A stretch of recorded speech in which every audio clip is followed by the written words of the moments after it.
Bet you never thought I'd react to this album, didn't you? Can't blame you, I didn't think I would either, but lately I've been reading a lot of what makes music good or bad, especially bad.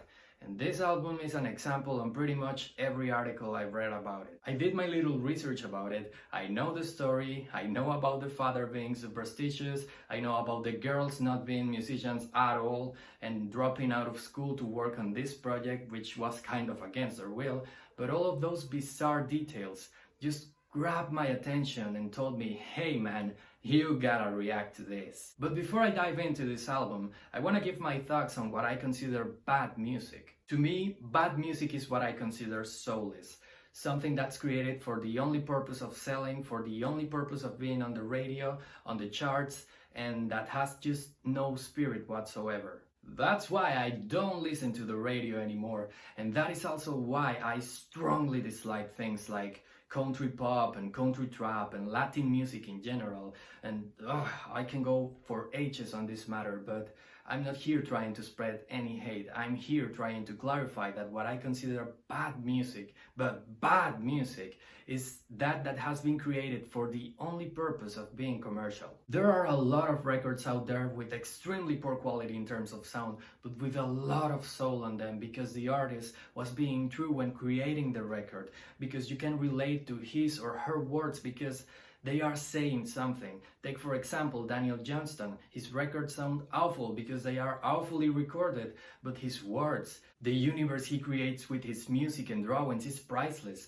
and much more worth listening than almost anything that's on the charts nowadays, because it has heart. So now that you know what I consider bad music, let's dive into this album and discover for ourselves if it's as bad as they say it is, or if it's just weird or experimental, or I don't know. There's people who say that Grips makes bad music, but they are for sure the same kind of people who cites the Bible in YouTube comments. So, nothing. I'ma finally stop talking right here and start listening.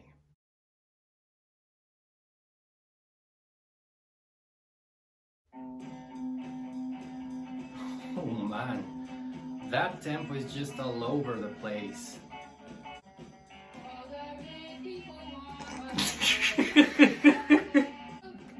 I'm sorry, I swear I mean no disrespect to these ladies, but jeez. Everything is out of place, everything is out of tune. Also the way she can't reach those high notes. And I know they are not musicians or anything, but this is just unbelievable. That's a guitar solo? Oh man. Alright, this is almost done. I'm just gonna let it run into the next one and the next one. And killer riff right there. Yes, this record is just weird. Just right now I'm noticing there's no bass in here. Oh! Oh, no, this is wrong. This is very wrong. Oh man. Oh man.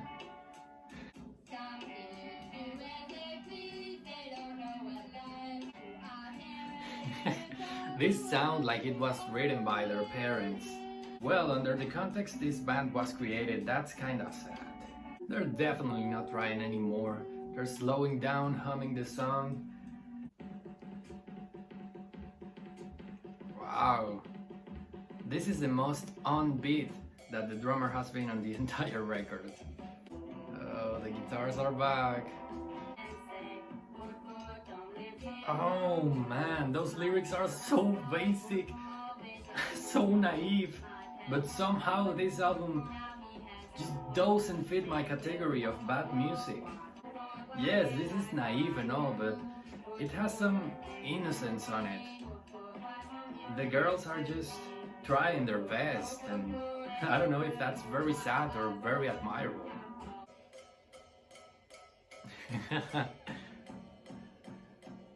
That sounds like she's only practicing their tempo, which she should, of course. And there it goes, my pal Foot Foot. Holy damn, what a name.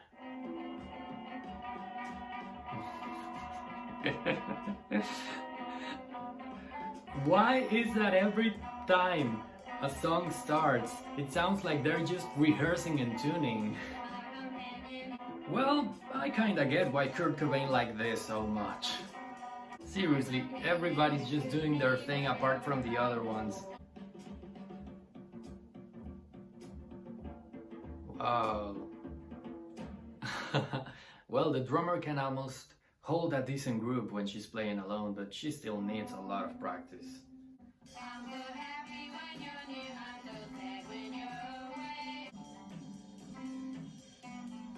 Is it me or that part actually sounded on tempo? Just hear that out. It sounds like they're playing their electric guitars with their thumb. Man. Oh man. They are so out of tune and out of tempo that I doubt the YouTube algorithm will recognize this. Wow. Those chords even kinda sound soothing. Up to this point, this ain't no surprise.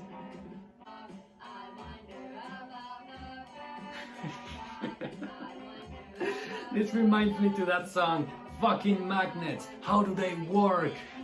Is that supposed to be a drum roll?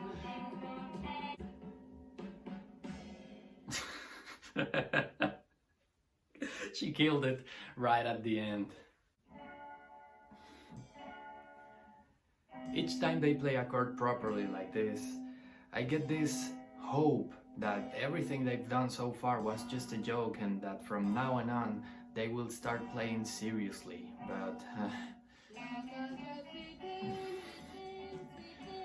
that ain't happening. Well, they are playing seriously, but Jesus, the 60s were experimental times indeed.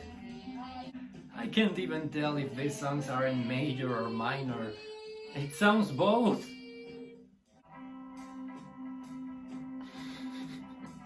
They already lost the tempo.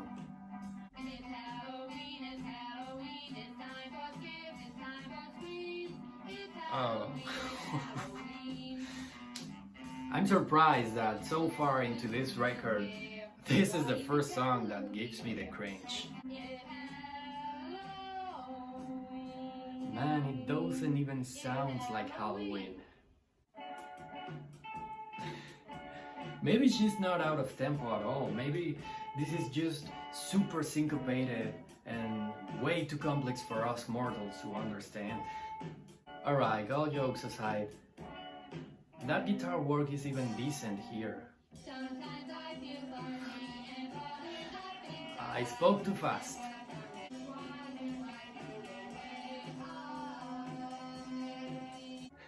The neighbor's dog just started barking for them to shut up, but that won't happen.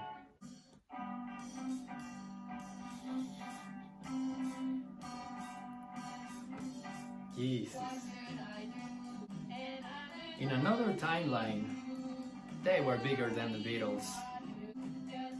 You know, in almost every song on this record there's a section that's very ambitious for their skills, but they got the right idea, you know? They have these interludes and these drumming intros and outros, and the chords, some chords are kind of complex, to be honest. So I don't know, man, maybe with a little more practice they could have been even good. There's the surf rock again. Oh man, they have explored everything here, from philosophy to religion. Oh, these girls. I don't know, man, I definitely don't consider this bad music, and it's making me kinda happy for some reason, despite the obvious. But as much as listening to this just for fun, again, I don't know, man, I see it difficult. And there's the outro. Philosophy of the World by the Shaggs. So, after going through this ride several times, I can now safely say this is music. Okay, now seriously, months have passed and I still don't have any clue if this is so good or so bad. I mean, it certainly does not meet my criteria for bad music, but it kinda does at the same time, because they didn't do this for love, obviously. Still, they put spirit on it. Yes, believe it or not, these girls were really trying here. Maybe their execution was terrible, but some chords and progressions here are fairly complex, and that really took me by surprise. They didn't enter blindly to the studio, they took lessons and had ideas. Unfortunately, they were still years away from develop those ideas properly. I think what we are listening in Philosophy of the World are the baby steps, no, the fetus steps of a band that could have potential. Unfortunately, the superstition of the father took that away completely. You know how some rebellious teens start to play an instrument after their parents say no? Well, I think the rebellious act of the Shaggs was dropping their guitars and pursue a life they actually wanted. Mate, you gotta have a crazy ear to enjoy them. But for me, well, I don't see myself getting this on vinyl anytime soon. But you know what I would like? To know what you think about this record, so don't forget to leave it in the comments. Also, if you like what you see and you'd like to see more, right here you'll find plenty of my reactions.